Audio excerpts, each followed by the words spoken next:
እንግዲህ ልጄ ሆይ አንተ በክርስቶስ ኢየሱስ ባለው ጸጋ በርታ። ብዙ ሰዎች የመሰከሩለትን ከኔ የሰማኸውን ሌሎች ደግሞ ሊያስተምሩ ለሚችሉ ለታመኑ ሰዎች አደራ ስጥ። እንደ ኢየሱስ ክርስቶስ በጎ ወታደር ሆነ አብረኸኝ መከራ ተቀበል። የሚዘምተው ሁሉ ለጦር ያስከተተውን ደስ ያሰኝ ዘንድ ትዳር በሚገኝበት ንግድ ራሱን አያጠላልፍም። ደግሞም በጨዋታ የሚታገል ማንም ቢሆን ይቅርታ እንደሚገባ አድርጎ ባይታገል የድሉን አክሊል አያገኝም። የሚደክመው ገበሬ ፍሬውን ከሚበሉ መጀመሪያ እንዲሆን ይገባዋል የምለውን ተመልከት። ጌታ በነገር ሁሉ ማስተዋልን ይስጥ። በወንጌል እንደምሰብከው ከሙታን የተነሳውን ከዳዊት ዘር የሆነውን ኢየሱስ ክርስቶስን አስብ። እደግመዋለሁ ይህን ቃል ቁጥር 8 ላይ በወንጌል እንደምሰብከው ከሙታን የተነሳው ከዳዊት ዘር የሆነውን ኢየሱስ ክርስቶስን አስብ። የስብከቴ ርዕስ ሪሜምበር ጂሰስ ክራይስት የሚል ነው።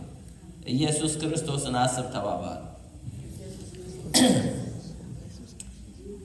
ኢየሱስን ማሰብ ማለት እንደ ዮጋ በር ዘግቶ ሜዲቴት ማድረግ አይደለም። በመጽሐፍ ቅዱስ ትርጉም መሰረት ሪሜምበር የሚለውን በመጀመሪያ ዲፋይን እናደርጋለን። ከዛ በኋላ ማሰብ ማለት ምን እንደሆነ እናያለን። ሪሜምበር ኢን ዘ ባይብል ኦልዌይስ ኢምፕላይስ አክሽን። አክሽን አለው፣ ድርጊት አለው። ለምንድን ነው ማሰብ አክሽን ያለው?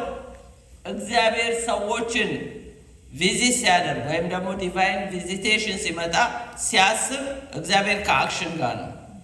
ይሄንን ማረጋገጫ ባይብል ጥቅሶችን እሰጣቸዋለሁ። ለምሳሌ ዘፍጥረት 8:1 ላይ እግዚአብሔርም ኖህን በመርከብ ከእርሱ ጋር የነበረውን አራዊቱን ሁሉ እንስሳውን ሁሉ አሰበ። እንዴት አሰበ? ኤቪደንስ አለው፣ አክሽን አለው። አክሽኑ ምንድን ነው? እግዚአብሔር በምድር ላይ ነፋስን አነፈሰ፣ ውሃውን ጎደለ። አያችሁ፣ እግዚአብሔር ሲያስብ የሆነ ነገር አክት ያደርጋል ማለት ነው። ሌላው ዘፍጥረት 19:29 ላይ እግዚአብሔርም እነዚህን አገር ከተሞች ባጠፋ ጊዜ አብርሃምን አሰበው። አብርሃም እንዴት አሰበው? አክሽን አለው። ሎጥ ተቀምጦ የነበረበትን ከተማ ባጠፋ ጊዜ ከዚያም ጥፋት መካከል ሎጥን አወጣው። አያችሁ፣ እግዚአብሔር ከአክሽን ጋር ነው። እኛም ደግሞ ከአክሽን ጋር እንድናስበው ይፈልጋል። ሌላው ዘፍጥረት 21 ቁጥር 1 ላይ እንደዚህ ይላል፣ እግዚአብሔርም እንደተናገረው ሳራን አሰባት። ይቅርታ፣ ሳራን እንዴት አሰባት? እግዚአብሔርም እንደተናገረው ለሳራ አደረገላት ሚንስ አክሽን፣ ድርጊት።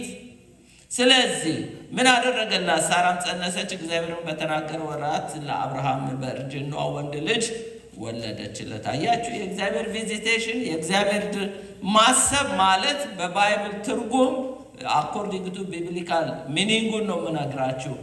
ድርጊት አለ። ዘፍጥረት 30:22 ላይ እግዚአብሔርም ራሔልን አሰባት፣ እግዚአብሔርም ተለመነ፣ ማኅፀኗን ከፈተላት። አያችሁ፣ እግዚአብሔር ራሔልን በተግባር ነው። እንዲሁ ደግሞ ዘጸአት 2:24 ላይ የምትመለከቱ እግዚአብሔርም የልቅሷቸውን ድምፅ ሰማ። እነማን? በግብፅ ያሉ ባሮች የነበሩ። እግዚአብሔርም ከአብርሃምና ከይስሐቅ ጋር ከያዕቆብ ጋር ያደረገውን ቃል አሰበ። ከዛስ በኋላ ኤክሶደስ ጄኔሬሽን የተባሉ በግብፅ የተወለዱትን ሰዎች በሙሴ አማካይነት በአሮን አማካይነት ከግብፅ አወጣቸው። አያችሁ፣ እግዚአብሔር ሲያስብ ዲቫይን ቪዚቴሽን ጉብኝት አለ ማለት ነው። ኢሳይያስ ምን ብሎ ይጸልይ ነበረ? ኢሳይያስ በጸሎቱ ኢሳይያስ 64:1 ላይ ሰማዮችን ቀደ ምን ነው ብትወርዳል፣ ተራሮች ምን ነው ቢናወጧል። የእኛ አምላክ ሰማይ ቀዶ ወረደ። አልወረደም እንዴ? ኢየሱስ እኮ አምላክ ነው። ዲቫይን እኮ ነው። ሰማይ ቀዶ ነው እኮ የወረደው። ሰማይ እኮ 3 ሰማያት ባይብል የሚለው የአይሁዶች ቲዮሎጂ የሚለው 7 ሰማያት ነው። እሱ እኛ የጳውሎስን ተማሪዎች ነን። ምክንያቱም ጳውሎስ ሐዋርያነቱ ለአሕዛብ ነውና ጳውሎስ እስከ 3ኛ ሰማይ ነው ሄደው። ሰማይን ቀዶ ነው ኢየሱስ ክርስቶስ ከድንግል ማርያም የተወለደው። ዝም ብሎ አልመጣም። ክብሩን ጥሎ ስንቱን ነገር ጥሎ ነው የመጣው። እቺ ፕላኔት ታስባለች፣ በእግዚአብሔር ታስባለች። እቺን ፕላኔት አስቧታል እግዚአብሔር። ኤቪደንስ ከፈለጋችሁ ሉቃስ 2:10-11 መልአኩም እንዲህ አላቸው፣ እነሆ ለሕዝብ ሁሉ የሚሆን ታላቅ ደስታ። ለሕዝብ ሁሉ ሲል ለእስራኤል ብቻ አይደለም፣ ለዓለም ሕዝብ ሁሉ የሚሆን የምስራች እነግራችኋለሁ፣ አትፍሩ። ዛሬ በዳዊት ከተማ መድኃኒት እርሱም ክርስቶስ ኢየሱስ የሆነው ተወልዷል። መድኃኒትነቱ ለዓለም ሁሉ ነው። ስለዚህ እኮ ነው የዳነው እንጂ ለእስራኤሎች ብቻ ቢሆን ኖሮ የዓለም መድኃኒት አንለውም፣ የአገር መድኃኒት ነበር። ግን ኢየሱስ ለሕዝብ ሁሉ ለዓለም ሁሉ መድኃኒት ነው። ሰማይን ቀዶ የወረደ ጌታ ለእኛ ሁሉ መድህን ሆኖ እዚህ ተገኝተናል። ታዲያ ምን ነው ዓለም ኪያስ የሆነችው? ለምንድን ነው በነውጥ በጦርነት የምትሄደው? እግዚአብሔር ሕዝብን ካሰበ ብትሉ ያ የኔና የናንተ ፕሮብሌም ነው፣ የእግዚአብሔር ጉዳይ አይደለም። እግዚአብሔር ብሌም አይደረግም፣ አይዘበትበትም። ችግሩ ምንድነው?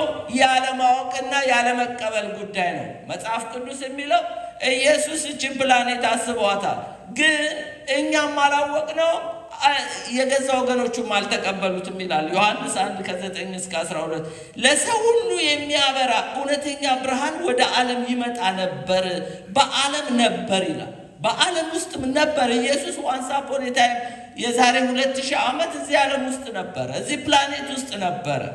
ስጋ ለብሶ እንደኛ ይመላለስ ነበረ። አምላክ ስጋ ለብሶ ዓለም በእርሱ ሆነ ይላል። ዓለም የተፈጠረው በክርስቶስ ነው። ሁሉ የተፈጠረው በሱ ነው። ዓለም አላወቀውም ይላል። ሕዝብ አላወቀውም እንጂ እኮ ኢየሱስ ክርስቶስ እኮ ይህችን ፕላኔት አስቧታል። ምን ነው ቀደም ትወርድ አይባልም፣ ወርዷል። ዛሬ በእኔና በእናንተ ውስጥ ራሱ ማኒፌስት እያደረገ ነው። ሌላው ደግሞ የእርሱ ወደ ሆኑት መጣ፣ አልተቀበሉትም። አይሁዶች ስቲል አናዘር መሳይ ወይም መሰያ ይጠብቃሉ። እስቲል አንታይ ክራይስት እስከሚገለጥ እየጠበቁ ነው። እኛ ግን እውነተኛውን ዳግም የሚመጣውን ክርስቶስን እየጠበቅን ነው። እነሱ ገና ዘፈርስት መሳይ ይመጣል ብለው ይጠብቃሉ። እችን ዓለም አስቧታል። የገዛ ወገኖቹ አልተቀበሉትም። ዓለም አላወቀችውም። ችግሩ ይሄ ነው እንጂ እግዚአብሔር እችን ፕላኔት አስቧል። ይህም ጉባኤ የታሰበ ጉባኤ ነው። እንዴት ነው እየታሰብነው? መጽሐፍ ቅዱስ ይላል ስለታሰብን፣ ስለታሰብሽ፣ ስለታሰብኩ ነው እዚህ ያለን። ኤፌሶን ምዕራፍ 2:1 ላይ በበደላችሁ በኃጢአታችሁ ሙታን ነበራችሁ። we were dead የሞትን ነበር። ሌላው ወረድ ብሎ 2 ላይ ደግሞ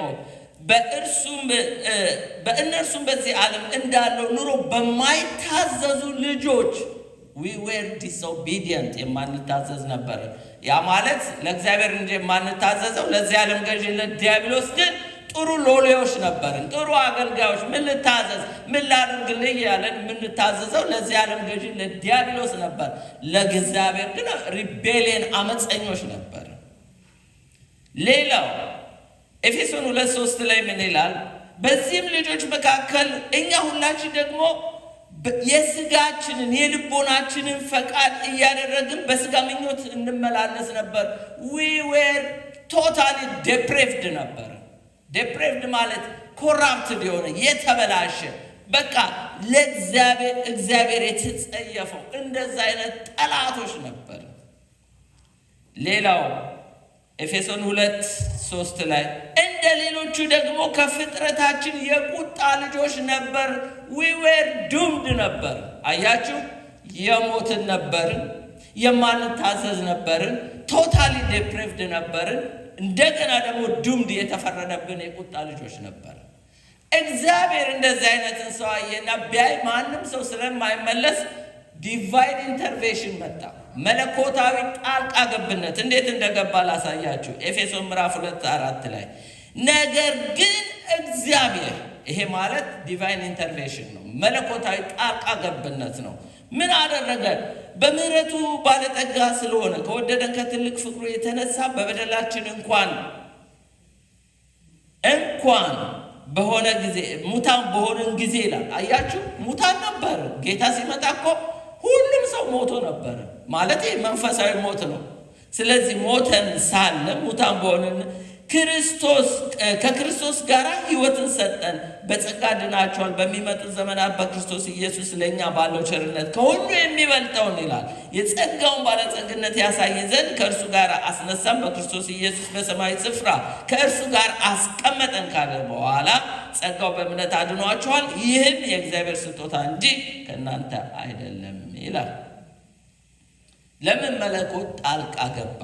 አንደኛ በምህረቱ ባለጸጋ ስለሆነ። ሪች ነው። ኢየሱስ እኮ የመጣው እኔና እናንተ ሚሊዮነር ሊያደርገን አይደለም፣ በጸጋ ሪች ሊያደርገን ነው።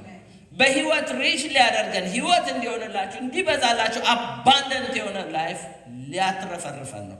በእምነት ባለጸጎች ሊያደርገን ነው። በፍቅር ባለጸጎች። ዓለም ያጣችሁ ይሄንን ነው፣ የውስጥ ድህነት። ሎዶቅያን ምን አላት? እሷ እኮ ማቴሪያሊ ቁሳዊ ነገር ላይ በጣም ሪች ነኝ አለች። እኔ ሳይሽ ጎስቋላ ነሽ፣ ድሃ ነሽ፣ እውር ነሽ አላት። አያችሁ፣ የራሱን ቤተ ክርስቲያን ነው። ዓለምማ እንዴት የተራቆተች ነች። ከወደደን ከትልቅ ፍቅሩ፣ እግዚአብሔር እኮ ፍቅር ስለሆነ ነው ዲቫይን ኢንተርቬንሽን የመጣው። ሌላው ደግሞ ከሁሉ የሚበልጠውን የጸጋውን ባለጸግነት ያሳይ ዘንድ ይላል። እግዚአብሔር በጸጋ ሪች ነው፣ በምህረት ሪች ነው። ከዚህ የተነሳ መለኮት ጣልቃ ገባ። አሜን። መለኮት ጣልቃ ገብቶ ምን አደረገ? በበደላችን ሙታን እንኳን በሆነን ጊዜ ይላል ከክርስቶስ ጋር ሕይወትን ሰጠን። ሂሜዳ ሳላይፍ ከክርስቶስ ጋር። ይሄ ከክርስቶስ ጋር የሚለውን አንደርላይን አድርጉልኝ።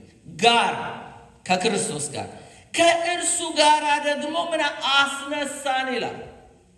ከእርሱ ጋር ደግሞ በሰማያዊ ስፍራ አስቀመጠን ይላል። ከክርስቶስ ውጭ መቀመጥ የለም። ከክርስቶስ ውጭ ትንሣኤ የለም። ከክርስቶስ ውጭ ሕይወት የለም። አያችሁ፣ ከክርስቶስ ጋር ሕይወት ሰጠን።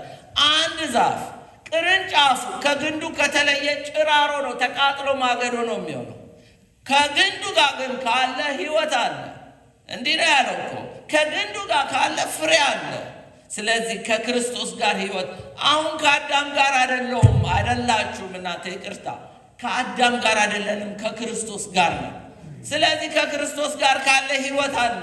ከክርስቶስ ጋር ካለ ከሞት ተነስታ፣ ከክርስቶስ ጋር ካለ በክርስቶስ ኢየሱስ ተሰውረን በአብ ቀኝ በሰማይ ስፍራ ተቀምጠናል። ሄዱ አለበት ቤተ ክርስቲያንም አለ። ሎካል ቸርቹ ሳይሆን ዩኒቨርሳል ቸርች። አንድ ቀን ደግሞ ኢሞርታል ቦዲ ወይም ደግሞ የማይሞት አካል ለብሰን እንገለጣለን። እስከምንገለጥ ድረስ ግን አሁን በክርስቶስ ተሰውራችኋል ነው የሚለው። ስለዚህ ከክርስቶስ ጋር ይሄ ዲቫይን ጣልቃ ገብቶ ነው እንጂ መቼም አንመለስም፣ መቼም አንድንም። የሞተ ሰው እንዴት ብሎ ነው ጌታን የሚሰማው? ታዲያ ለምን እግዚአብሔር ጋር ከኢየሱስ ጋር ሕይወት ሰጠን? ለምን አስቀመጠን? ለምን ትንሣኤ ሰጠን ብንል ለሞተ ሰው ሕይወት ነው የሚያስፈልገው። ባዮሎጂ አያስፈልገውም። የሃይማኖት ስርዓት አያስፈልገውም። ለሞተ ሰው ለእኔና ለእናንተ እኮ ሕይወት የሆነው ክርስቶስ ተሰብኮልን፣ ትንሣኤ የሆነው ክርስቶስ ተሰብኮልን ነው በሕይወት የኖር ነው። ዛሬ ብዙ ሰዎች ችግር አለባቸው። ካናዳ ትወጣለህ፣ አሜሪካ ትሄዳለህ ነው የሚሰበኩት። ኖ ለሞተ ሰው እሱ አይደለም መሰበክ ያለበት። ኢቭን የቸርች ስርዓት፣ ኢቭን የሃይማኖት ስርዓት መሰበክ አያስፈልግም።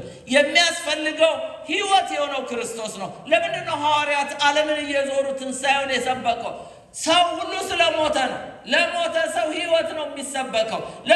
ለዚህ ነው ኢየሱስ እኔ ሕይወትና ትንሣኤ ነኝ አላለ ማርታ።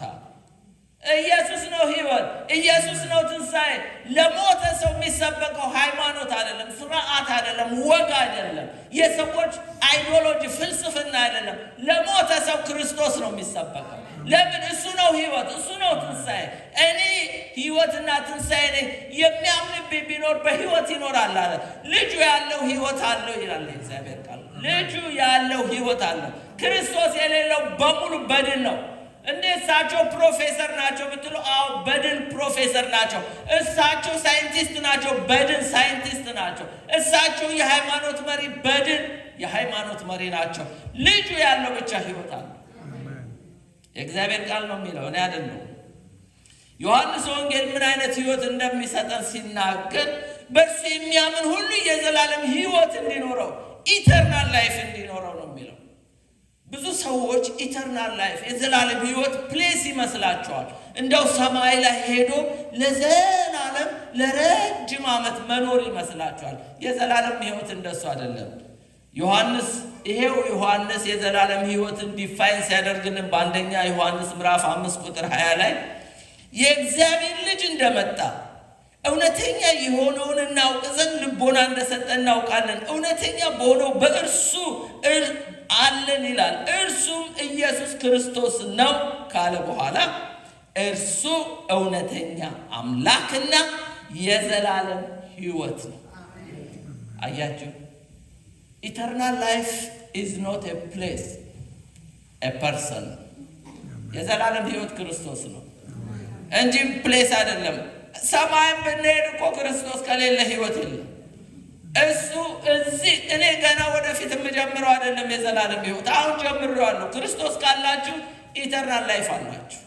ስለዚህ ከአሁን ወዲያ ምንድነው ከኛ አባንደንት የሆነ ሕይወት እንዲሆንላችሁ መጣው ካለ በኋላ እንዲበዛላችሁ ስላለ የተትረፈረፈ ሕይወት እንዲበዛልን እንጂ መጸለይ ያለብን ሕይወት ስጠኝ ብለን አንጸልይም። ኦልሬዲ ክርስቶስ ያለው ሕይወት አለ፣ ያውም የዘላለም ኢተርናል የሆነ ፕሌስ አይደለም፣ ሄቭን አይደለም። የዘላለም ሕይወት ክርስቶስ ነው። ትንሣኤ ክርስቶስ ነው። ስለዚህ ለሞተ ሰው ሄዳችሁ ስትሰብኩለት ጅማሬያችሁ መሆን ያለበት ልጁ ኢየሱስ ክርስቶስ ሕይወት ነው። ኢየሱስ ክርስቶስ ከሞት ተነስቷል። በቀደም በምሰራበት ቦታ አንድ እስላም አብራኝ የምትሰራ ታዛጋለች፣ ዝም ብላ ታዛጋለች። አንድ ጥያቄ ልጠይቅሽ አልኳት። ጠይቀኝ። ምን አለች? መሐመድ ምን አደረገልሽ አልኳት። አስተማረኝ አለች። ድንግጥ ነው ብላ አስተማረኝ። የኔ ግን ኢየሱስ ሕይወት ሰጠኝ አልኳት። የኔ ግን ኢየሱስ ሞቶ ተነስቶ ሕይወትን ሰጠኝ። ያንቺ መሐመድ እኮ ካስተማረሽ ሙሴም አስተምሯል አልኳት። ሌሎችም ነቢያት፣ ላንቺ እኮ ነቢይ ነው። መሐመድ ግን እኮ አሁን ማፈር ስር ነው ያለው አልኳት። የኔ ግን ኢየሱስ ሕይወት ሰጠኝ። ስለዚህ ኢየሱስ ይሻልሻል፣ ባይብል አንብቢ አልኳት። አያችሁ፣ እስላሙ ይጾማል፣ ኦርቶዶክሱ ይጾማል፣ ሁሉ ያዛጋል፣ ይደክማል። ሕይወት ግን ክርስቶስ። አሜን። በወንጌል እንደምሰብከው ከሙታን የተነሳውን ከዳዊት ዘር የሆነውን ኢየሱስን አስብ። ለምንድን ነው ክርስቶስን ማሰብ የሚያስፈልገ? ለጢሞቴዎስ እኮ ነው የሚለው። ለምንድን ነው ክርስቶስን ማሰብ የሚያስፈልገ? እግዚአብሔር ለሰው ልጆች ሁሉ ባለው እቅድ ውስጥ ኢየሱስ ማዕከላዊ ነው ማለት Jesus is central to God's plan for humanity። ለሁላችንም ሴንተሩ ዓለምን በክርስቶስ ሊጠቀልለው የፈለገ እግዚአብሔር ነው። ለዚህ ነው ኤፌሶን 1:10 ላይ በዘመን ፍጻሜ ይደረግ ዘንድ ያለውን ሐሳቡን በሰማይ በምድር ያለውን ሁሉ በክርስቶስ ለመጠቅለል ነው ይላል። የእግዚአብሔር አጀንዳ እዛ ላይ ነው ያለው። ስለዚህ ክርስቶስን ነው ማሰብ። ምርጫ ኢሌክሽን በክርስቶስ ኢየሱስ ነው። ቅድመ ውሳኔ ፕሪደስቲኔሽን በክርስቶስ ኢየሱስ ነው። መዋጀት ሪደምሽን በክርስቶስ ኢየሱስ ነው። ቤዛነት ራንሰም በጌታ በኢየሱስ ክርስቶስ ነው። ጽድቅ ጀስቲፊኬሽን በክርስቶስ ኢየሱስ ነው። ማስታረቅ ወይም እርቅ ሪኮንሲሌሽን በክርስቶስ ኢየሱስ ነው። እንደገና መወለድ ሪጀኔሬሽን በክርስቶስ ኢየሱስ ነው። መቀደስ ሳንቲፊኬሽን በክርስቶስ ኢየሱስ ነው። ታዲያ እሱን ያላሰብን ማንን ልናስብ ነው? ጸድቅ ያለው ብትል በክርስቶስ ነው። ተቀድሽ ያለው ብትል በክርስቶስ ነው። ዳንኩ ብትል በክርስቶስ ነው። ከክርስቶስ ውጭ ክርስቶስ ሌሎችን አያውቃቸውም እግዚአብሔር። ስለዚህ ሁሉ በክርስቶስ ተጠቅልሏል። ስለዚህ ጌታ ልናስብ ይገባል። አሜን። ሌላው ለምንድን ነው አማኞች ክርስቶስን ማሰብ ያለብን? ሁለተኛ ቆሮንቶስ 11:3 ላይ ነገር ግን እባብ በተንኮል ሔዋንን እንዳሳታት ሐሳባችሁ ተበላሽቶ ለክርስቶስ ከሚሆን ቅንነት ንጽሕና ምናልባት እንዳይለወጥ ብዬ እፈራለሁ።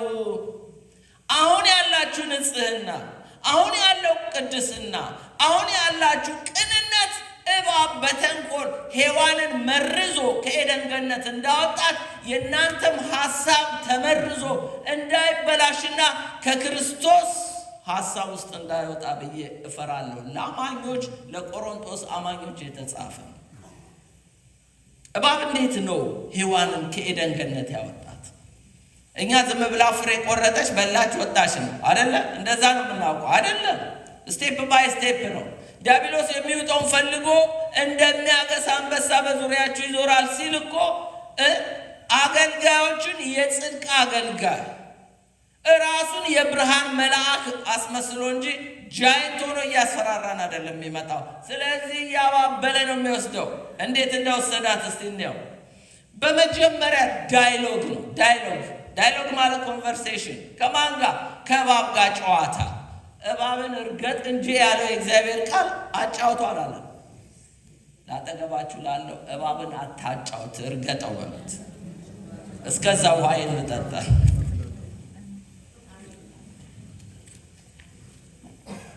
ከእባብ ጋር ጨዋታ፣ ከሴጣን ጋር። እሱ የሐሰት አባት ነው። ምን ቁም ነገር አለውና ነው እባብ የምናጫውተው? እባብ ሐሳብ ነው የሚያመጣብህ። የተሰበከውን ቃል ሜዲቴት ከማድረግ ይልቅ ነገር እንድታሰላስል፣ ነገር እንድታብላላ በአንዱ መጥቶ ይወጋሃል። እሱኑ አሳይመንት ሰጥቶ ስታብሰለስል ሳምንት ያቃል ለሌላ ስብከት ትመጣለህ እሱን ለማስወጣት። ለምን? የእባቡ መርዝ ባይዘው ወይ ሐሳብ ከሶስት ምንጭ ፕሮሲድ ያደርጋል። አንደኛው የእግዚአብሔር ሐሳብ አለ። ዳዊት በራሱ ዘመን የእግዚአብሔርን ሐሳብ አገልግሎ አንቀላፋ ይላል። ሐሳባችሁ ከሐሳቤ መንገዳችሁ ከመንገዴ ይላል። የእግዚአብሔር ሐሳብ ፕሮሲድ ያደርጋል ከእግዚአብሔር ዘንድ። ሌላው የእኔና የእናንተ ሐሳብ ደግሞ አለ። ሐሳባቸው ምድራዊ፣ ሆዳቸው አምላካቸው የተባለ። ሌላው ደግሞ ከሴጣን የሚመጣ ሐሳብ አለ። ከሴጣን የሚመጣው ሐሳብ አስቆሮቱ ይሁዳ ውስጥ ሐሳብ አገባበት ጌታውን ለ30 ብር አሳልፎ እንዲሸጥ። ስለዚህ ሐሳብ ሲመጣላችሁ ከየት ነው የመጣ በሉት፣ አታጫውቱት። እሱ የእባቡ ሐሳብ ነው። ሐሳባችሁ ውስጥ ይከትና እሱ ስታጫውት ከዳይሎግ ወደ ሌላ ስቴፕ ይመጣል። ዳውት የሚባል ደግሞ ስቴፕ አለ። ጥርጣሬ። እግዚአብሔር ይሄን በበላሽ ጊዜ ይሄን በበላ ጊዜ ሞትን ትሞታለህ ብሎት ነበረ። አሁን ከእግዚአብሔር ሐሳብ ይልቅ ሴጣን መጣና ምን አለ? እባብም እግዚአብሔር አምላክ ከፈጠረው ሁሉ ከምድር አውሬ ሁሉ ይልቅ ተንኮለኛ ነበረ። ሴቲቱንም በሁሉ እግዚአብሔር ከገነት ዛፍ ሁሉ እንዳትበሉ አዟልን? በጥያቄ ነው እኮ የመጣው። እያጫወተ እያዋዛ። ከማን ጋር እንደምትጫወቱ ሳምንቱን እስቲ ፈትሹት ራሳችሁ። በልጅ ሊመጣ ይችላል። በሚስት፣ በጓደኛ፣ በስልክ ሁሉ፣ በዩቲዩብ፣ በምኑ፣ በፌስቡክ፣ ሶሻል ሚዲያውን ሁሉ ይመጣላል። እባቡ በጣም እየተጋ ነው። ኤጀንቶቹም እየተጉ ነው። እኔና እናንተ ቤተክርስቲያን እያንቀላፋን ነው። ዳውት ጥርጣሬ ያመጣ። ዳውት ማለት ፊሊንግ ኦፍ አንሰርተኒቲ። አሁን እግዚአብሔር በተናገራት ላይ ትጠራጠር ጀመር። ከዛስ በኋላ ወደ ሶስተኛው እባቡም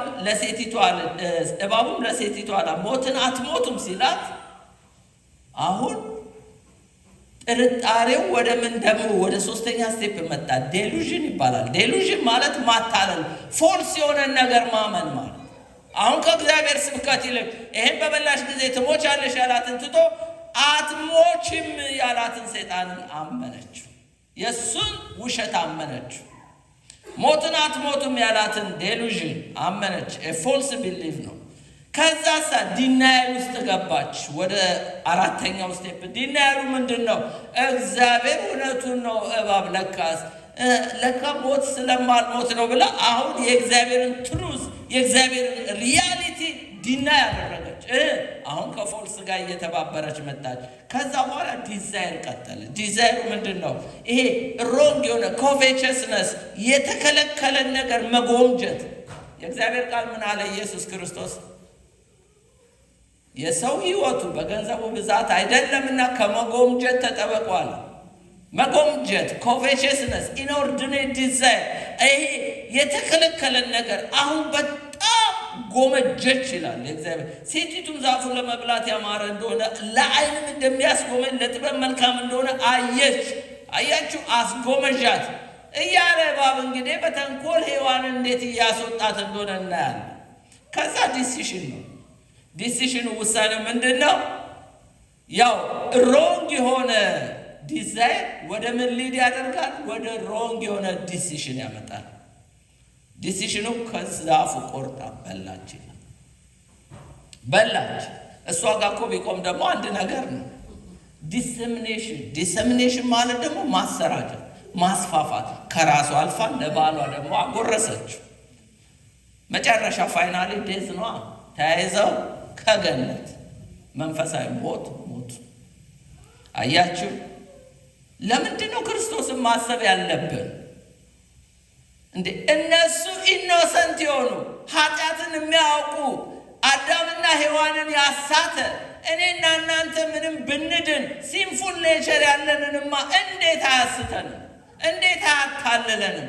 እንዴት አይጥለንም ብላችሁ ታስባ? ይጥላል በደንብ አድርጎ ጠላት።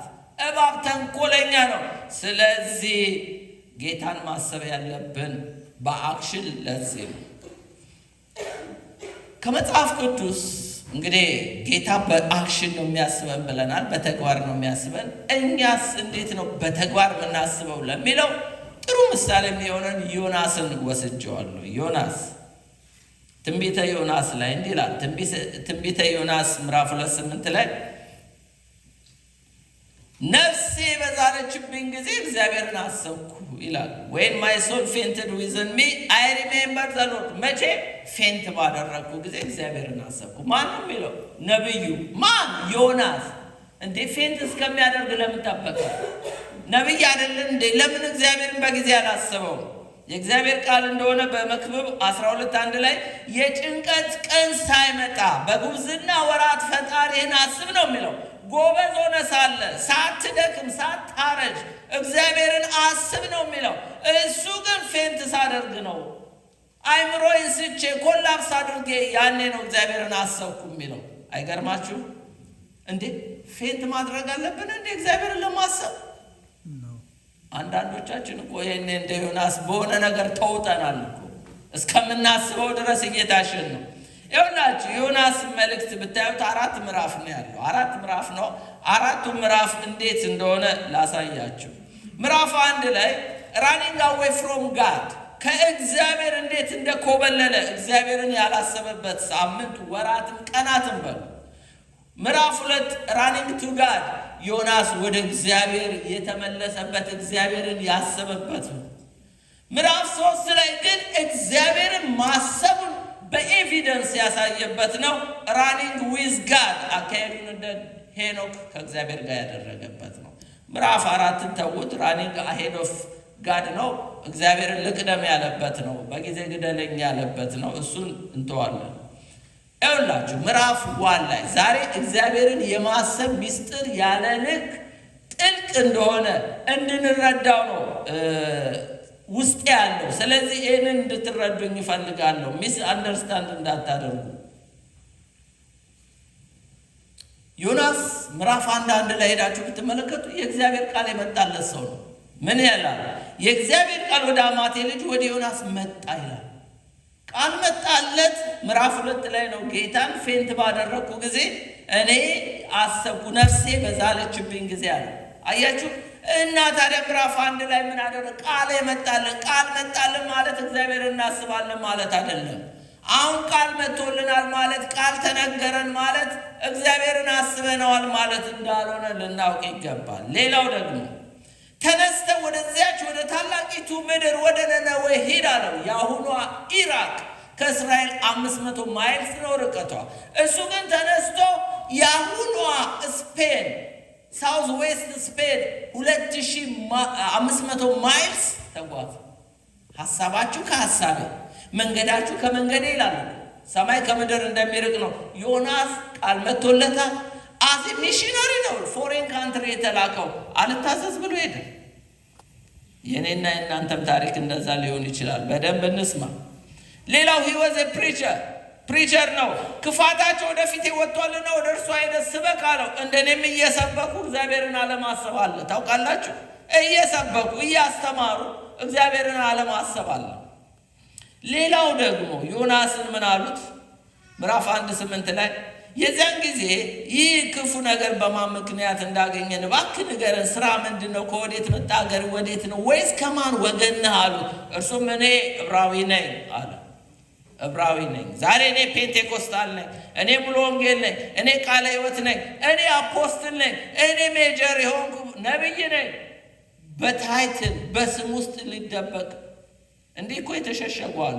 እኛ መሸሸጊያችን ባይዘዌ ጻድቃን መሸሸጊያቸው የእግዚአብሔር ስም ነው አይደል እንዴ? ጻድቅ የእግዚአብሔር ስም የጸና ግንብ ነው፣ ጻድቅ ወደ እሱ ሮጦ ከፍ ከፍ ይላል ነው የሚለው። እኔ ዕብራዊ ነኝ አለ። በዕብራዊነት ሊሸሸግ ሞከረ። ታዲያ ዕብራዊ ከሆነ ምን ይሰራል እዛ የሰዎች መርከብ ላይ ተሳፍሮ ወደ ተርሴስ ለምን ሄደ? እሱ ብቻ አይደለም፣ ባህሩና የብሱን የፈጠረውን የሰማይ አምላክን አመልካለሁ አለ። ኧረ ሰው ለካስ ስም ተሸክሞም እግዚአብሔርን አያስብም። ሰው ለካስ እግዚአብሔርንም አመልካለሁ እያለ አያስብም። ታውቃላችሁ ዮናስ ችግሩ ምን እንደሆነ ታውቃላችሁ? እውነትን ጥሏል። እግዚአብሔርን በእርግጥ ሰማይና ምድር የፈጠረውን ያመልካል። ሂዝ ኦምኒ ፕሬዘንት እንደሆነ እግዚአብሔርን ያውቃል። እንደማያመልጥም ያውቃል። ወደ ተራራ ቢወጣ ወደ ሲኦል ቢወርድ እግዚአብሔር ኤቭሪዌር እንደሆነ ያውቃል። እሱን ያውቃል። አመልካለሁ አለ። አዎ፣ ግን ኢየሱስ ለሰማርያይቷ ሴት ምንድን ነው ያላት? በእውነትና በመንፈስ የሚያመልኩትን እንደነዚህ አይነቶችን ይሻል ያለው አይደለ እንዴ? እውነትን ጥሎ ለእግዚአብሔር አልታዘዝ ብሎ እግዚአብሔርን አመልካለሁ ማለት ይቻላል። ይሄ እግዚአብሔርን ማሰብ አይደለም። እግዚአብሔር ግን ቻፕተር 2 ላይ ያመጣው ያው የዮናስ እልፍኝ ብየዋለሁ። 3 ቀን 3 ሌሊት በአሳ ሆድ ውስጥ አደረ ካለ ምግብ። ልብላም ቢል አይበላም፣ ተበልቷል። እዛ ግን ፌንት አደረገ። አያችሁ፣ አንዳንዴ አልጾም አንጸልይ ስንል መጸለያ ቦታ ይሰጠናል። እዛ አጣብቂኝ ውስጥ ሆኖ መጸለይ ጀመረ። ግን ደስ የሚለው ዮናስ ኮብላይ ብቻ አይደለም፣ ወደ እግዚአብሔር መቅረብ ይችላል። ፌንት አድርጎ ወደ እግዚአብሔር ይገሰግስ ነበረ። ወደ እግዚአብሔር ሲገሰግስ ወደ መቅደሱ ገባው ይላል። እዛ ውስጥ ሆኖ ተሳለ፣ ብቻ ከዚህ አሳ አውጣኝ እንጂ ወደምትልከኝ ሁሉ እላካለሁ አለ። አያችሁ፣ ፌንት ባደረገ ጊዜ እግዚአብሔርን አሰበ። ፌንት እስከምታደርጋት ቆይ እባክህ እግዚአብሔርን በጊዜ አስብ ተባባል። ይሻለናል። አንዳንድ ትዳር፣ አንዳንድ መስሪያ ቤት፣ አንዳንድ ኑሮ ውጦን ያሸናል እኮ። ለምን? እግዚአብሔርን እስከምናስበው ድረስ ነው። እግዚአብሔር ጌታ ሆይ አስብሃለሁ ብቻ አይደለም፣ በአክሽን ነው። ዮናስን ላሳያችሁ እንዴት በአክሽን እንዳሰበው። ምዕራፍ 3 ላይ ዮናስ የመጣለት ታዲያ በተግባር እግዚአብሔር እንዳሰበ ኤቪደንስ ይጠይቃል። እግዚአብሔርም ቃሉ ሁለተኛ ወደ ዮናስ እንዲህ ሲል መጣ። ተነስተህ ወደዚች ወደ ታላቂቷ ከተማ ወደ ነነዌ ሂድ፣ የምነግርህን ስብከት ስበክ አለው። ዘዳግም ዲትሮኖሚ ነው የመጣለት። ትላንትና የተነገረው ቃል አልቀነሰም አልጨመረም። ያው ምዕራፍ 1 ላይ የተነገረው ምዕራፍ 3:1 ላይ ኢንቢትዊን በ3 እና በ1 መካከል ዮናስ ስንት ውጣ ውረድ ካለፈ በኋላ አሳውጦታል። ባህር ውስጥ ተጥሏል። ስንት ነገር ውስጥ ካለፈ በኋላ ምዕራፍ 3 ላይ ያው ቃል ነው የመጣለት። እግዚአብሔር እንደሆነ ነግራቸዋለሁ። የተናገረው ቃል መሬት ወድቆ ልክ ዝናብ መጥቶ መሬትን አረስርሶ ፍሬ እስከሚሰጥ ድረስ እንደማይመለስ እንዲሁ ጌታ የተናገረው ሳይፈጸም አይቀርም። ግን ምን ነው ተላልጠን ባይሆን፣ ተገባብጠን ባይሆን፣ ታሽተን ባይሆን፣ ምን ነው እሺ ብንለው፣ በእሽታ መንፈስ ደግፈኝ ብንለው እንደ ዳዊት ምዕራፍ 3 ላይ እንዲህ ይላል፣ ዮናስ ተነሳ፣ እንደ እግዚአብሔር ቃል ወደ ነነዌ ሄደ። ፊት ግን እንደ ራሱ ምኞት ወደ ተርሴስ ኮበለለ። አሁን ግን እንደ እግዚአብሔር ቃል። አያችሁ፣ እግዚአብሔርን ማሰብ ማለት እንደ ቃሉ መጸለይ፣ እንደ ቃሉ መኖር፣ እንደ ቃሉ መናገር፣ እንደ እግዚአብሔር ቃል ካልተራመድን እነግራቸዋለሁ የራሳችን ትራዲሽን ነው፣ የራሳችን ቋንቋ ነው፣ አሁንማ በእግዚአብሔር ቤት እንግዳ ነገር በስቷል። እንግዳ ትምህርት፣ እንግዳ የሰዎች ልምምድ የእግዚአብሔርን ትሩዝ ልዋጥህ እያለ ነው። እነግራቸዋለሁ የእግዚአብሔር ትሩዝ አይዋጥም። በአንድ ወቅት ካቶሊክ ውጣው ነበረ፣ ግን እንደነ ማርቲን ሉተርን አስነስቶ ሪፎርሜሽን አመጣ። ዛሬም የሰዎች ባህል በቤተ ክርስቲያን ውስጥ እየገዘፈ ነው። የእግዚአብሔር እውነት እየተቀበረ፣ ለእግዚአብሔር እውነት እስካልታዘዝን ድረስ ምንም እንሁን ማንም እንሁን እግዚአብሔርን እያሰብነው አይደለም። ተግባባ? ዮናስ ተነስቶ እንደ እግዚአብሔር ቃል ሲሄድ ልክ ይኸውላችሁ እግዚአብሔር የመስዋዕት ጋጋታ አይፈልግም፣ መታዘዝን ነው የሚፈልገው። ሳኦል እኮ ለምንድን ነው መንግስቱን ለሁለት ቀዶ የጣለው? ወደ ዳዊት ቤት የሄደው ለምንድን ነው? ስላልታዘዘው እኮ ነው። እግዚአብሔር ሰምተን እስካልታዘዝነው ድረስ አላሰብነውም። እግዚአብሔር አስቡኝ ሲል ከአክሽን ጋር ነው። መጸለይ እኮ ትራዲሽን ሊሆን ይችላል። ማምለክ ትራዲሽን ሊሆን ይችላል። ቃል መስማት ትራዲሽን ሊሆን ይችላል። የመጨረሻው ዘመን እንደውም ሃይማኖት የፔንቴኮስታሊዝም ነው የሚባለው። በአንድ ወቅት እኮ ካቶሊክም ኦርቶዶክሶችም እኮ ጌታን የሚያውቁ ነበረ። ወደ ትራዲሽን እንደሄዱ ዛሬም እኛ እንዳንሄድ። ለምን? የሰው ልምምድ እየበዛ ሲል። እግዚአብሔርን ላስብ ካላችሁ ግን እንደ ቃሉ መራመድ ብቻ ነው። እንደ ቃሉ መኖር፣ እንደ ቃሉ መናገር ነው። በቃ ቃሉን ካልታዘዝ ነው እግዚአብሔር እንደሆነ አላሰባችሁኝም ነው የሚለው። እንዴት እናስበው ታዲያ? እዚህ ጋር ምን ይላል? ጳውሎስ ኢየሱስን አስብ ካለ በኋላ እንዴት ማሰብ እንዳለበት ሲነግረው ሁለተኛ ጢሞቴዎስ ምዕራፍ 2 ከ1 እስከ 3 ላንብበው።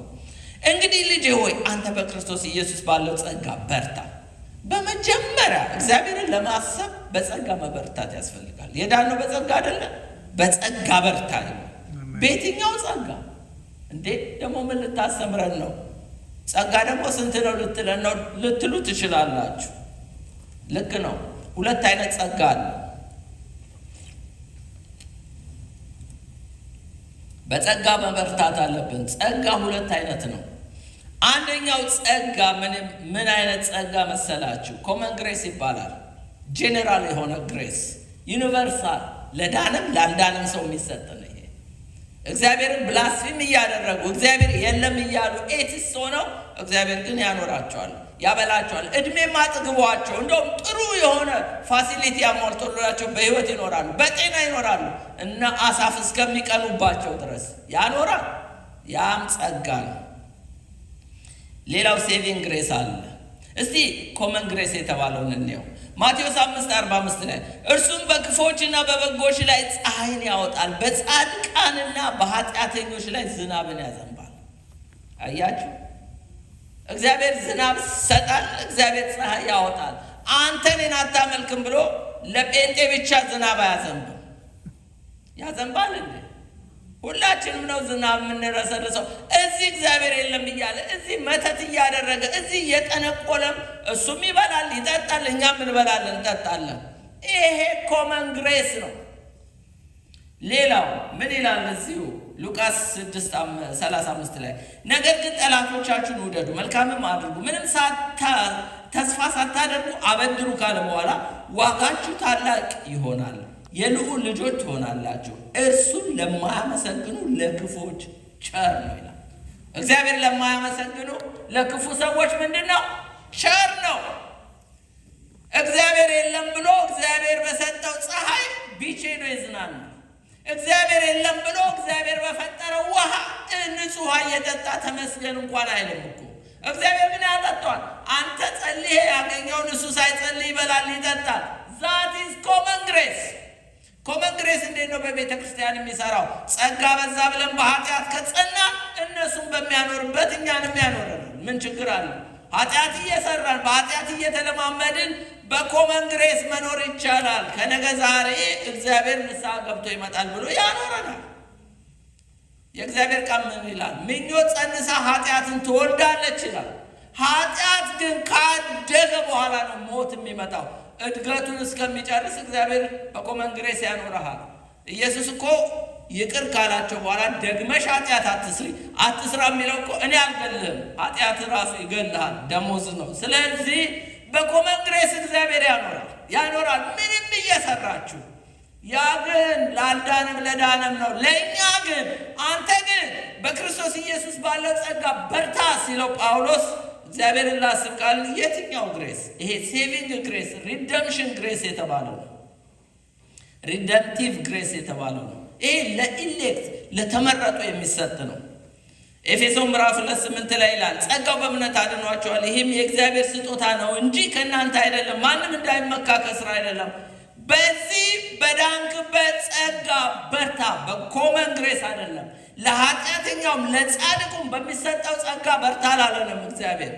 ጳውሎስ በርታ የሚለው ጢሞቴዎስን ኢየሱስን ማሰብ ከፈለግ በዳንክበት ጸጋ። ይሄ ዳንክበት ጸጋ ምን እንደሚመስል ቲቶ ላይ ግልጽ አድርጎልናል። ቲቶ ምዕራፍ 2 ከ11 እስከ 13 ሰዎችን ሁሉ የሚያድን የእግዚአብሔር ጸጋ ተገልጧል። ይህም ጸጋ ኃጢአተኝነት፣ ዓለማዊ ምኞትን ክደን የተባረከውን ተስፋችንን እርሱን የታላቁን የአምላካችንን የመድኃኒታችንን የኢየሱስ ክርስቶስን ክብር መገለጥ እየጠበቅን ራሳችንን በመግዛት በጽድቅ እግዚአብሔርን በመምሰል በአሁኑ ዘመን ያስተምረናል። ይኸውላችሁ ይሄ ጸጋ የዳንበት ጸጋ 3 ነገር ነው የሚያደርገው። አንደኛ ምን ይላል? ግሬስ ሴቫስ ያድነናል። ይሄ ጸጋ ያድናል። ሁለተኛው ግሬስ ሰፓሬታስ፣ ይሄ ጸጋ ይቀድሰናል። ግሬስ ስኩላስ፣ ይሄ ጸጋ ያስተምረናል። ምንድነው የሚያድነን? ሰዎችን ሁሉ የሚያድን ጸጋ። በዚህ በምትድንበት በዳንክበት ጸጋ በርታ፣ ጌታ ኢየሱስን ማሰብ ከፈለክ ነው የሚለው።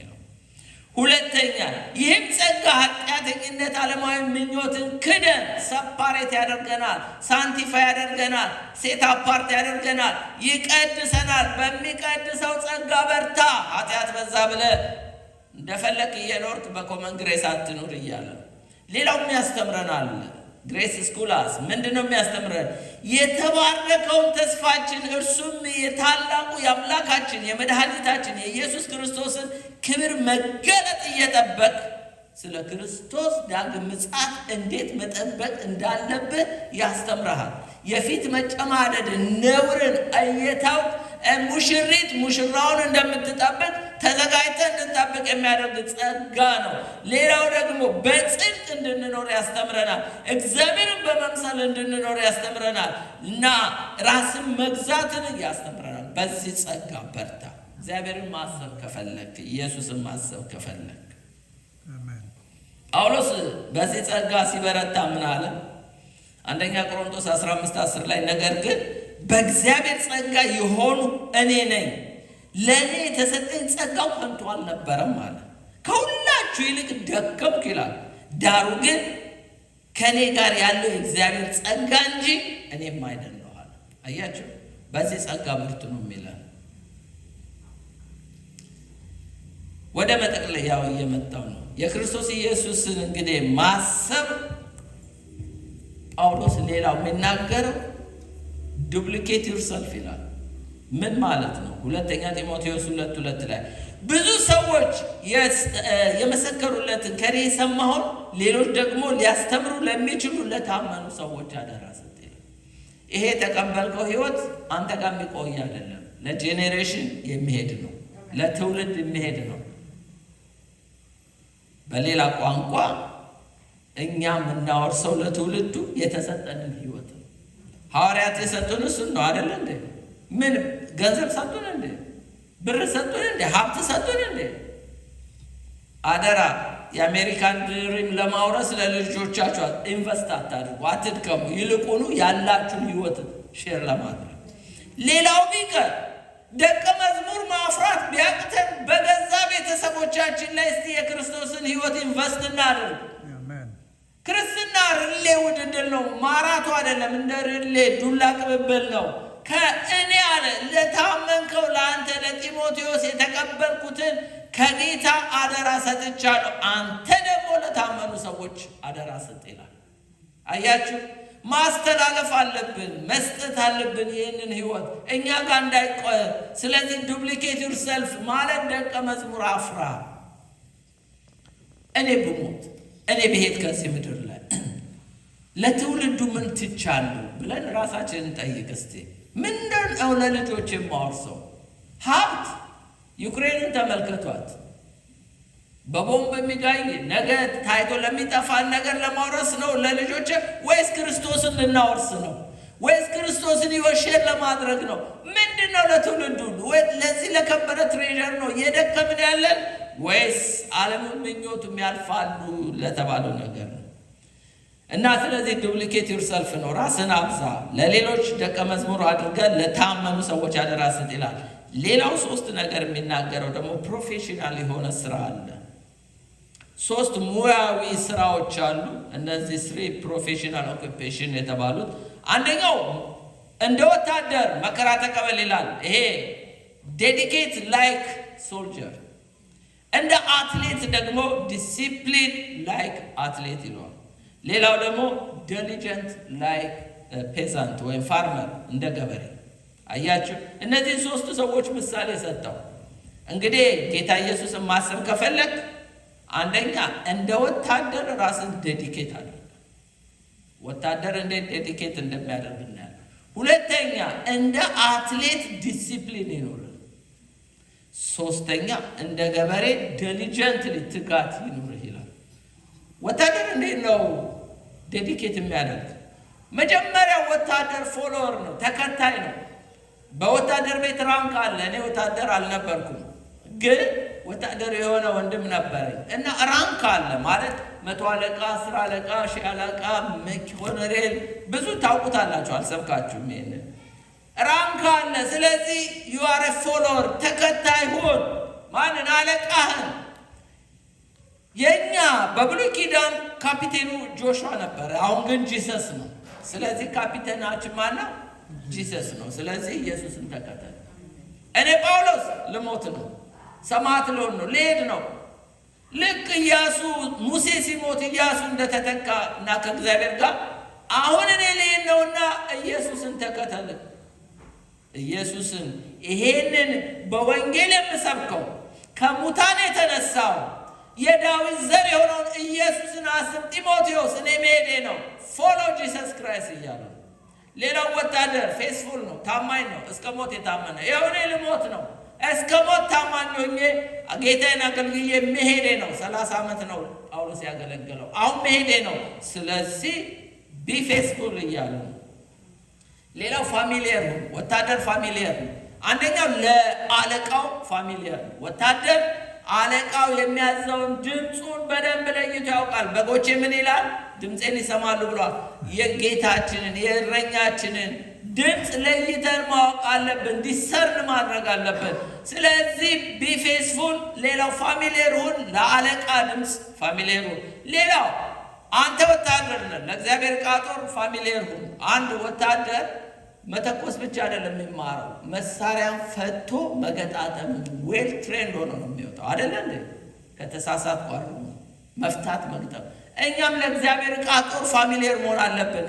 ኤፌሶን ምዕራፍ 6 ላይ የተጻፈው ነገር ሁልጊዜ ጸልዩልኝ አይደለም፣ ስትሬንጅ መሆን የለብንም። በእግዚአብሔር ቤት ወታደሮች ነን። ጌታን ከተቀበልን ጀምሮ እኛ ጠላት አለን፣ ባላንጣ አለን፣ ተዋጊዎች ነን፣ ዋሪየርስ ነን። ስለዚህ የእግዚአብሔርን ዕቃ ጦር ፋሚሊየር መሆን አለብን። የቱ ጋር መታጠቅ እንዳለብን ማወቅ አለብን።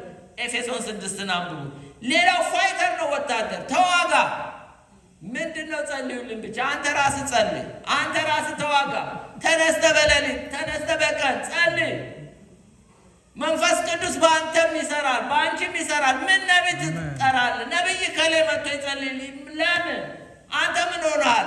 መንፈሱ እንደውም በስጋ ለባሽ ሁሉ ላይ ነው የፈሰሰው። ያም ስጋ ለባሽ አንተም ስጋ ለባሽ። መንፈሱን እንደሆነ ሳይሰፍር ነው ጌታ የሰጠው። ተሞላ፣ ዘይቱን ተዋጋ። ወታደር ጌታን የሚያስብ ነው። ጢሞቴዎስ እንደዚህ እያለ ነው። ሌላው ወታደር ፊኒሸር ነው፣ ፈጻሚ ነው። ግዳጁን ሳይጨርስ አይመጣም እና እኔው ግዳጅን ጨርስ፣ አንተም ግዳጅን ጨርስ እያለ ነው። ስለዚህ እኛ ወገኖቼ ግዳጅ ላይ ነው ያለ ነው። ተልእኮ አለን፣ ሚሽን አለን፣ ኮሚሽን አለን። አንድ ቀን ጌታ ሊቆጣጠር ይመጣል። ስለዚህ ግዳጃችንን ልንወጣ ይገባል። እድሜ ሲያረዝምልን እንደ ማቱሳላ በልተን ጠጥተን ልንሞት አይደለም፣ ስራ ልንሰራ ነው። ዓለም እንደሆነ ሰይጣን ኤጀንቶቹ ጠንቋዮቹ በዚህ ተጋሉ፣ መተተኞች በዚህ ይሰራሉ። እኔና እናንተ ግን እያንቀላፋን ነው። እንደ ወታደር አሁን የሚከለክል አለ ይላል እግዚአብሔር ቃል። እንከልክል እንጂ ሰይጣን ሲሰራ አሜን፣ እንቅፋት እንሆንበት እንጂ። እንደዛ ነው እንድንተጋ። እንደ ወታደር ጌታን የሚያስብ ሰው እንደ ወታደር ነው። ወደ አትሌት ሄድኩ። አትሌት ደግሞ ምን መሆን አለበት? ኮምፒት ማድረግ አለበት፣ መወዳደር አለበት። እንዴ አትሌት እኮ ለውድድር ነው የሚሰራው።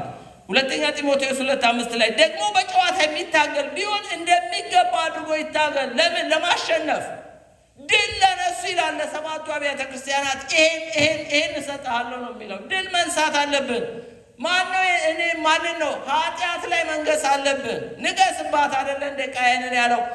ዓለምን ኢየሱስ አሸንፏል፣ ሰይጣንን ድል አድርጓል። እኛም ድል ልንነሳ የድል ነሽ ልጆች ነን።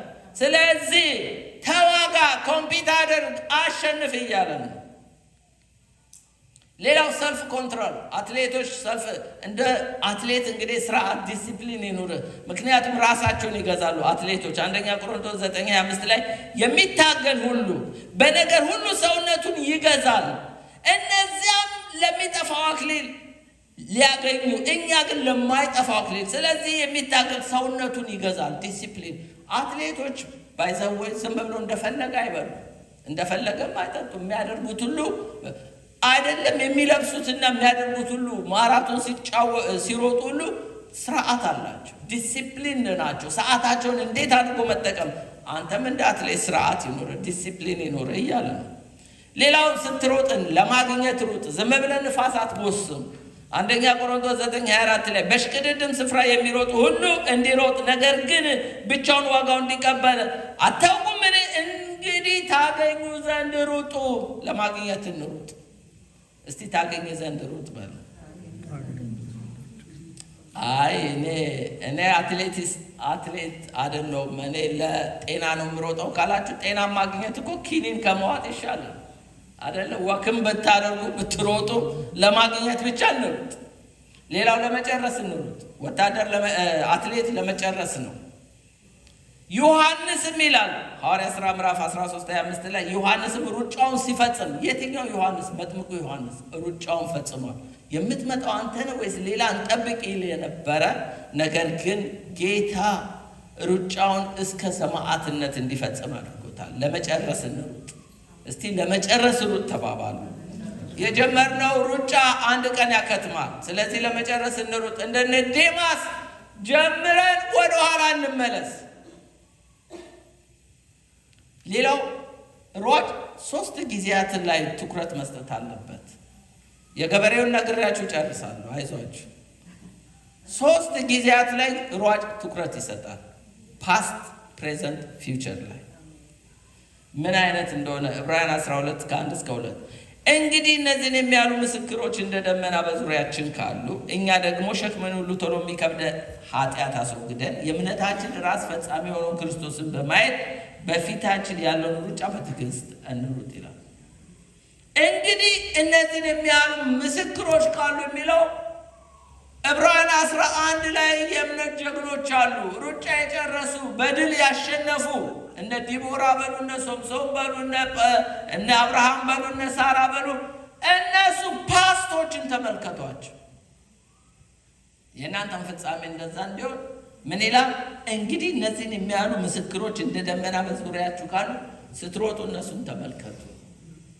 የአሁኑ ዘመን አትሌቶቻችን እኮ እና አበበ ቢቂላ እነ ማሞ ወልዴ በባዶ እግሯቸው ሮጠዋል እያሉ የነዛ ፓሽን ነው አንድ የሚያስሮጣቸው። እንደዛ በጦርነት ደግሞ ከሄዱ አባቶቻችን ተጋድለው እንዲያድርገዋልና እኛ ምን አድርግ ነው አይደለ እንዴ? ስለዚህ እነዚህ ፓትሪያርኮች፣ እነዚህ እምነት አባቶች ምሳሌ ሆኗቸው። ሌላው ራስን ተመልከት። እኛ ደግሞ ሸክምን ሁሉ ቶሎ የሚከበድን ኃጢአት አስወግደን ይላል። ኮተት ይዛ አትሩጥ። ኃጢአትን እንዴት ብለህ ነው የምትሮጠው? እየጠለፈ ይጥልሃል። ስለዚህ ኮተትን አስወግድ፣ መስቀሉ ስር ጣል። ሸክም ይዞ መሮጥ አይቻልም። በአትሌቲክስ ሕግ አይደለም ትክክለኛ ጫማ አንድ ሰው አድርጎ ባይሮጥ ሩጫው ድል ቢያደርግም ዲስኳሊፋይ ነው የሚሆነው። ስለዚህ ስትሮጥ በአትሌቲክስ ሕግ ዲሲፕሊን ይኑር። ስለዚህ ኮተትን ጣል። ሸክም ይዘህ ኃጢአት ይዘህ አትሩጥ። ሌላው ፊውቸርን ስታይ ምን ይላል? የእምነታችን ራስ ፈጻሚ የሆነውን ኢየሱስን ተመልክተ በፊታችን ያለውን ሩጫ በትዕግስት እንሩጥ ይላል። የእምነታችን ራስ ፈጻሚ ማን ነው? ክርስቶስ ኢየሱስ ነው። እንዴት ከፊት ሆነ ብትሉ፣ በሩጫ ሕግ ሪከርድ የሰበረ የዛሬ 10 ዓመት የሚሆን 20 ዓመት ሪከርድ የሰበረ ምንጊዜም ከፊት ነው። የሱን ሪከርድ ያሻሻለ ብቻ ነው ወደፊት የሚመጣው።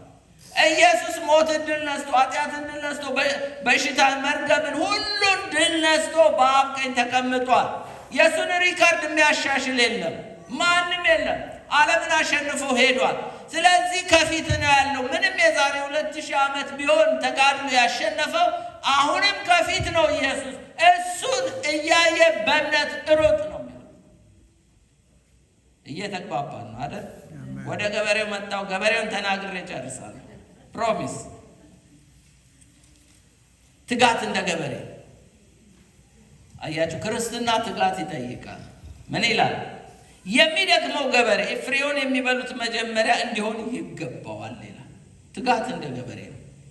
ይኸውላችሁ ጌታን ስንቀበል ስንድን 3 ነገር ራዲካል የሚሆኑ አሉ። አንደኛ ወዲያው ጀስቲፋይ እንሆናለን፣ እንጸድቃለን። ወዲያው ሳንቲፋይ እንሆናለን፣ እንቀደሳለን። ወዲያው ሪጀነሬት እንሆናለን፣ ወዲያው ዳግም እንወለዳለን። ተቀድሰናል፣ ጸድቀናል፣ ዳግም ተወልደናል። እድገት ጋር ስትመጡ ግን ፕሮሰስ ነው። ስለዚህ ነው ትጋት እንደ ገበሬ የሚያስፈልገው። መትጋት ያስፈልጋል። ለማደግ መትጋት ያስፈልጋል። ፕሮሰስ ስለሆነ ጌታን ለመምሰል ፕሮሰስ ነው። በአንድ ሌሊት ጌታን አንመስልም። በፕሮሰስ ነው። ፍሬ ለማፍራት በፕሮሰስ ነው። አሁን ለመለወጥ በፕሮሰስ ነው። ጌታን ለማገልገል ዛሬ አገልግዬ በቃ ጨረስኩ አይባልም። በፕሮሰስ ነው ትጋት እንደ ገበሬ። ስለዚህ በፕሮሰስ ኢንጌጅ ስለሆነ ትጋት እንደ ገበሬ። ገበሬ አንድ ነገር ልንገራችሁ፣ እንኳን ስራው አዝርዕቱ የዘራው የተከለው ነገር በፕሮሰስ ነው የሚያድገው። አንድ ዛፍ ምሳሌ ልስጣችሁ። አንድ ዛፍ ውሰዱልኝ። አንድ ዛፍ መቼም ጻድቅ እንደ ዘንባባ ነው። ጻድቅ እንደ ምንድን ነው ይላል? እንደ ዘንባባ ነው ወይም እንደ ዝግባ ነው እንበል። አንድ ዛፍ ሲያድግ ዳውንወርድ ወደ ታች ስር ይሰዳል፣ አፐርወርድ ወደ ላይ ይመዘዛል፣ ያድጋል። ኢንዋርድ ይጠነክራል፣ እንደገና አውትወርድ ደግሞ ብራንቾች አውጥቶ ይሰፋል። ክርስቲያን እንደዛ ነው እድገቱ መሆን ያለበት። ዳውንወርድ በእምነትና በፍቅር ስር መስደድ አለብን። የቀድሞ ፍቅርን ጥለሃል ይላል። ስር መስደድ አለብን፣ መጣል የለብንም። ክርስትና ካለ ፍቅር ሚኒንግለስ ነው። ስለዚህ በፍቅር ስር፣ ሌላው በእምነት ስር ስደዱ ነው የሚለው። ለምን? የእምነታችን ስር ካልሰደድ ምን ይሆናል? የሚመጣ የትምህርት ንፋስ ሁሉ ያስገመግመናል። የአሜሪካን ዛፎች አይታችኋል አይደል? ኃይለኛ ንፋስ ሲመጣ ከነስራቸው ነው መንግሎ የሚጥላቸው። ነገ የትምህርት ንፋስ ሲመጣ እንደዛ እንዳይጥል ስር ስደድ፣ ዳውንወርድ ደድ። አፐርወርድ ደግሞ የምናድገው ምንድን ነው? በላይ ያለውን እሹ ነው የሚለው የእግዚአብሔር ቃል። በላይ ምንድን ነው ያለው? ጌታዬ ነው ያለው። በላይ ምንድን ነው? አገሬ በሰማይ ነዋ። በላይ ምንድን ነው? እኔ እዚህ ስትሬንጀር ነኝ፣ መንገደኛ ነኝ፣ እንግዳ ነኝ።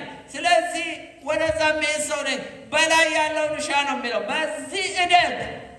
ሌላው በጸሎት እደግ። በጸሎት ወደ ላይ። አንዳንዴ ጣራማ ያልፍ ጸሎት ጸልየን ጌታ በሰላም አውለኝ ብለን በረን እንወጣለን ቦርሳ ይዘን። ኖ በጸሎት እደግ ወደ ላይ እንደዛ። ኢንዋርድሊ እንዴት ነው የማድገው? በውስጡ ሰውነታችሁ በመንፈስ ጠንክሩ ነው የሚለው የእግዚአብሔር ቃል። እግዚአብሔር ያጠንክረን። አሜን። አለበለዚያ ምን እንደምትሆኑ ታውቃላችሁ? ትንሽ ችግኝን ሕፃን ልጅ እንደሚሰብረው ታውቃላችሁ። ካልጠነከረ ችግኝ ሕፃን ልጅ ይሰብረዋል። አንተና እኔም ካልጠነከርን ትላንት የተወለደ ሕፃን መጥቶ አንተ እከሌ ሰበረኝ ብለህ ከቸርች ትቀራለህ። እከሌ ሰበረችኝ ትላለህ። ለምን? ችግኝና አልጠነከርክም። በውስጥ ሰውነታችሁ ጠንክሩ ይላል። መጠንከር አለብን። በቀላል አንሰበርም። የጠነከረ ዛፍ ወገኖች መጋዝ እንጂ 10 ሰው ሆነ አትጥለው። ስትጠነክር በውስጥ ሰውነታችሁ ጠንክር። ኢንዋርድሊ መጠንከር አለብን። እንደ ዛፍ ግንድ መሆን አለብን። በቀላልም አትሰበር። ንፋስ ሁሉ የማይገነጥል ግንድ ይሁን። በኋላሳ አውትወርድ ዳውንወርድ ደግሞ ስር ከሰደድን፣ አፕወርድ በጸሎት ካደግን፣ ኢንዋርድሊ በውስጥ ሰውነታችሁ ጠንክሩ አለ። አውትወርድሊ ደግሞ ሻይን ማድረግ አለብን። ሪች አውት ሌሎችን መድረስ አለብን። ለሌሎች ጥላ መሆን አለብን። ለሌሎች መትረፍ አለብን። ዛፍ እኮ ሲሰፋ ሲያድግ እኮ ምን ይሆናል? የብዙዎች ጥላ ነው የሚሆን። እድገትህ እንደዛ ይሁን ገበሬ። ይሄ ግን ዲሊጀንት በመሆን ነው። አያችሁ፣ ፔዛንትና ፕላዊንግ፣ ገበሬና ማረስ ታውቃላችሁ። ኢየሱስ ምን አለ? ሉቃስ 9:62 ላይ ኢየሱስ ግን ማንም እርፍ በእጁ ይዞ ወደ ኋላ ቢመለከት ለእግዚአብሔር መንግሥት የተገባው አይደለም። ለምን? በእስራኤሎች አሁን በዘመናዊቷ እስራኤል አይደለችም፣ አሁን ሰልጥነዋል። በድሮ ጊዜ የሚያርሱት እንደኛ ሀገር በወይፈን ነበረ ይባላል። እኛ ሀገር በበሬ ነው፣ በወይፈን ነው። ወይፈን ይዘህ ስታርስ ገልመጥ ብለህ ካልክ ወይፈን ጉልበት አለው። አንዴ ካፈነገጠ መመለሻ የለው። እያንደረደረ እያዳፋም ይዞ ሊሄድ ይችላል። በክርስትና ጌታን መከተል ጀምረ እንደ ዴማስ ወደ ኋላ የምትሆን ከሆነ ለእግዚአብሔር መንግሥት ልትሆናት አይገባህም ነው የሚለው። ስለዚህ እየተገላመጡ የለም። አንዴ ከቸከልክ ቀጥል አገልግሎት። ስለዚህ የእግዚአብሔርን ስራ በቸልታ የሚሰሩ የተረገሙ ይሆኑ ነው የሚለው። ስለዚህ እርፍ ይዞ ወደ ኋላ መገላመጥ አይገባም። ለነ ጴጥሮስም አልበጃቸውም። ሌሊቱን ሙሉ ትላንትና የጣሉትን አሳ ለማግኘት ደከሙ፣ አልቻሉ። ኢየሱስ መጥቶ ነው እንደገና አሳውን ያስያዛቸው፣ እንደገና ምዕራባቸውን ያስጣላቸው። ስለዚህ እርፍ ከያዝክ ወደ ኋላ አትገላመጥ። ሌላው ፔዛንት ኤንድ ፕላንቲንግ፣ ገበሬና መዝራት። ምንድን ነው የምዘራው ብትሉ የምትዘሩትማ የእግዚአብሔርን ቃል ነው። ዘር አላችሁ፣ ተሰጥቷችኋል፣ ዝሩ። የት? የሰው ልብ ላይ ነው፣ መሬት ላይ አይደለም። የሰው ልብ ላይ ዝሩ። ስለዚህ ሌላው የምንዘራው ምንድን ነው? አገልግሎት ዘር ነው፣ ዝሩ። ጳውሎስን የተከልኩ አጵሎስ አጠጣ ይላል። ሌላው የምዘራው ምንድን ነው? በእንባ ዝራ፣ በጸሎት ዝራ። በእንባ የሚዘሩ ምን ይላል? በለቅሶ የሚዘሩ በደስታ ይለቅማሉ ይላል መዝሙር 126 ቁጥር 5 ላይ። ሌላው ምንድን ነው የምዘራው? ሶዊንግ ስሩ ጊፍት፣ ስጦታ ዝራ። አንደኛ ቆሮንቶስ 9:11 ላይ እኛ መንፈሳዊ ነገር የዘራንላችሁ ከሆነ የእናንተን የሥጋዊ ነገር እኛ ብናጭድ ትልቅ ነገር ነውን? ያላችሁን ዝሩ ይላል።